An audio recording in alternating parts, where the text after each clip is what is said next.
Happy 2013. This is January 1st, 2013. I'm just making quick videos to say hello to family and friends, especially those friends that are in other countries and overseas. Thank you for the many Happy New Year's and best wishes.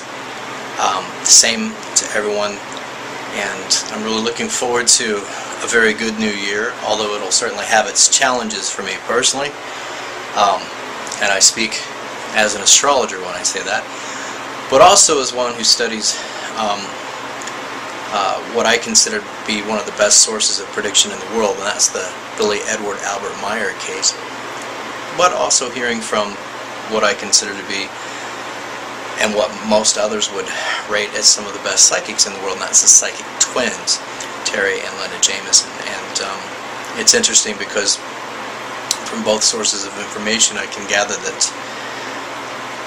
we can be looking at some extreme heat in this coming summer again, but from a local level here, hearing from the farmers here in the Saline County, Missouri area, there's already concerns about what appears to be ongoing drought in the soil conditions and lack of precipitation. Although we did have a pretty good snow, it's still not enough to help us to get away from what could be another drought this year, and that's going to affect not only crops but food prices, of course, which food prices will already be affected. And I know that I've heard that, the Chinese inspectors come here and spend the night here in the town that I'm in right now, in Marshall, Missouri, in regards to one of the pork plants over here, or pork processing plants. So this is an important thing in terms of what's going to happen next summer, but also the levels of the Missouri River. There's a concern about if they get too low. Like right now we're reaching historic lows in terms of the water level in the Missouri River, because there's like 80% of the coal transport to our utility companies here is occurring on that river. And if it's getting so low that that's in question, this is another thing that the drought may affect, and also other transports that go along our Missouri waterways or the Missouri River route. So I've been telling my family, from what I gather from these other sources of information, it's probably good to be planting some trees that would serve as a good windbreak. There's various trees and various ways to plant those trees that are very good to serve as a windbreak for these sudden extreme storms, like for example, we've seen in the Hurricane Sandy. But just on a local level, it can be just a whopper of a tornado or other gusts of winds that can come down and cause damage. So it's a good idea to have a good weather alert system, but also a good windbreak that trees planted for that purpose in the proper way can provide. And I'm sure there's a lot of examples and studies and websites and YouTube videos about that. But that's a good thing to look at, in addition to just having a good storm shelter or good planning and strategy in place for sudden unexpected weather phenomena, especially storms and tornadoes and other things like that, that we maybe haven't seen in the kind of extreme ways that we will continue to see them in the next years to come. From here on out, for quite a few years ahead, we can expect that. And another good source of information about that, how the jet stream was extremely altered or damaged or changed from the Gulf of Mexico British Petroleum oil disaster, the industrial accident that occurred there, is by listening into John Moore, the Liberty Man, John Moore's radio show, or checking out his website. There's a pretty good write-up about how that alone and the methane gas released from that has affected not only upper atmosphere. There was actually an upper atmosphere collapse that happened temporarily that NASA confirmed back in the summer of 2010, which resulted in some extreme heat and fires in Moscow and the Russia area, but also here in the Midwest. but how that jet stream was affected from that disaster in the Gulf of Mexico, that industrial accident. So these things put together, basically we're looking at a lot of concerns about rising food prices, extreme and unusual weather anomalies and weather events, and climatic changes and extremes in general. You know, we had a 4-day ice melt that occurred in Greenland that NASA scientists were so shocked and assumed that the computers had to be wrong. The satellite imaging maps over that had to be wrong, but in fact they found out that it was no mistake, there was no error. An ice melt in Greenland that would have occurred usually in a 4-month period, over a 4-month period, occurred in 4 days this last year. That was seen. So these things demand that we look at these times as the challenge that they truly are, and from an astrological perspective we see that Uranus squares Pluto repeatedly, and that started around the last week of June 2012, and that will continue on into the first part of 2015.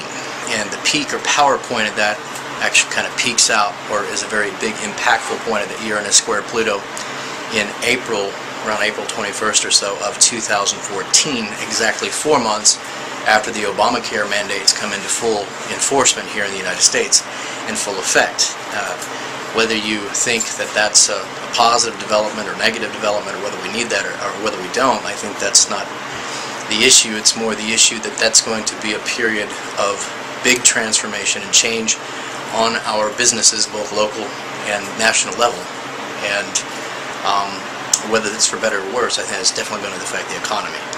And I could comment on the inauguration chart that the current presidency will set up on January 20th, and what that means for maybe the second and definitely the third year of that presidency, and the challenges that'll definitely be there from an astrological perspective in terms of a Saturn square Earth that will be set up in progression for that second or third year of that. So along with the best energy too, there's certainly a lot of hope in the Sun trine Jupiter that is along with that Saturn square Earth in terms of the progression that that inauguration chart sets up. And I'm just talking a little bit on astrology there for a moment. I'm not going to get touch upon that too much or get into that too deeply at the moment. So, but in any case, I'm looking forward to a good year, generally speaking. Personally, I'm looking at some transits that are of the best in the near term, and some that are of the most challenging over the course of the next 8 months for myself personally, and in some other ways in terms of progression and transit over the next few years. So along with some of the positive ones and negative ones, I'm very aware of my personal transits and personal progressions, and I encourage you to check out my website at http://universalstar.gs, and you can contact me through there if you have an interest in an astrological consult to check out your personal transits and progressions in the year ahead, and finding out how to maximize those positive ones or minimize the effects that can come from some of the more negative ones that some of us will see, certainly at one time or another in life. Anyway, that said, friends and family, I'll just show you. This is my view of Highland Home right now. This is a digital watchdog camera surveillance system. It's time dated and stamped, so that way kitchen, living room, hallway, second hallway, the front deck, and the side deck, which is also the entries, we've always got a watch on that. I can see, freeze frame, go back in time, go back up to the present, and check everything that's going on. So that's really nice. And I'm looking at, I was hearing about a life alert system earlier today that I'll be checking on, and that's nice to have in a assisted living care or nursing care environment, which is kind of what this is covering here today. So we'll just go out here and kind of take a look around. We've changed the from red to blue, kind of a snowman look. And there is Amanda. She is I'm on doing like we've got another set here. I'm just gonna walk past you. I'm doing a video. This is the second monitor view of the surveillance, the digital watchdog system that we have at the care facility. So we have a lot of instructional notices there. The fire extinguisher there. That's always good to have. And here's some more. Here's our tree. I was showing earlier, I actually made these tables by hand myself, and this is 2x4 furniture, and I just love that. This is our clock. We have an automated time clock system, which is quite nice. This is one of the vehicles that Amanda drives. She's a care worker here. My friends on Facebook is over here. I won't say his name because I haven't talked to him about this sort of thing, but he's actually with the U.S. Navy, and he's doing quite well with that. So this is new sign that we got up here last year, Highland Home for Seniors. And usually we'll be flying the U.S. flag too, but it's a little bit, the weather's been kind of problematic here. The last couple of days it's been a good snow. And this is typical Missouri winter weather. Right now I'm working on publishing some video from when I was out on a drive, just running errands here and there. I'll put that up on my YouTube channel here in a little bit. But overall, there's the astrology that I was talking about earlier. Is the Uranus square Pluto is a kind of stressful, unexpected change to power structures, to power itself, to those that hold power or systems of power, but also to the banking system. And that's a massive, big system, and the power structures itself will undergo these types of changes in this period too. And I think we're seeing that. We're seeing that with technology.